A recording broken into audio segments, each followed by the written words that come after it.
రామాపురం అనే ఒక చిన్న ఊరుంది. ఆ ఊరిలో రైతులు, వ్యాపారులు, కూలీలు అందరూ కలిసి జీవించేవారు.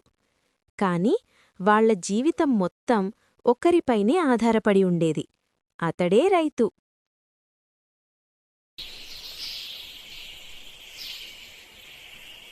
తెల్లవారుజామునే నాగలి పట్టుకుని పొలానికి వెళ్లేవాడు రైతు. ఎండమండుతున్నా, వాన కురుస్తున్నా, చలి వణికిస్తున్నా మట్టితో స్నేహం చేస్తూనే ఉన్నాడు. విత్తనం వేసిన నాటినుంచి అది మొక్కై పంట అయ్యే వరకు కంటికి రెప్పలా కాపాడేవాడు. ఒకరోజు ఊరివాళ్లకు ఓ ఆలోచన వచ్చింది. మన దగ్గర డబ్బుంది కదా, పంటలు పండకపోయినా కొనుక్కోవచ్చు అనుకున్నారు. కాని ఆ ఏడాది రైతు పొలం పండలేదు. అప్పుడే తెలిసింది అసలు నిజం. కోటీశ్వరుడి దగ్గర డబ్బుంది, కాని ఆ డబ్బును వండుకొని తినలేడు.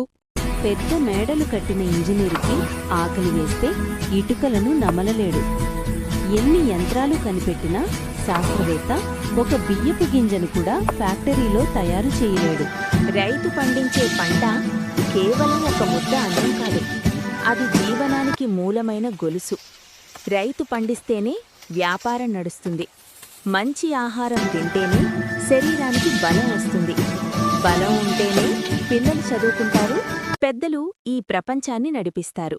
పిల్లలు మన బట్టలు అయినా, మన అన్నమైనా, మన పాలు అయినా అన్నీ రైతు కష్టఫలితమే.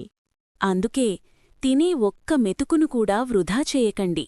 ఎందుకంటే ఆ ఒక్క మెతుకులో ఒక రైతు నెలల కష్టం దాగి ఉంది. రైతు లేకపోతే రాజ్యాలు లేవు. అన్నదాత సుఖీభవ.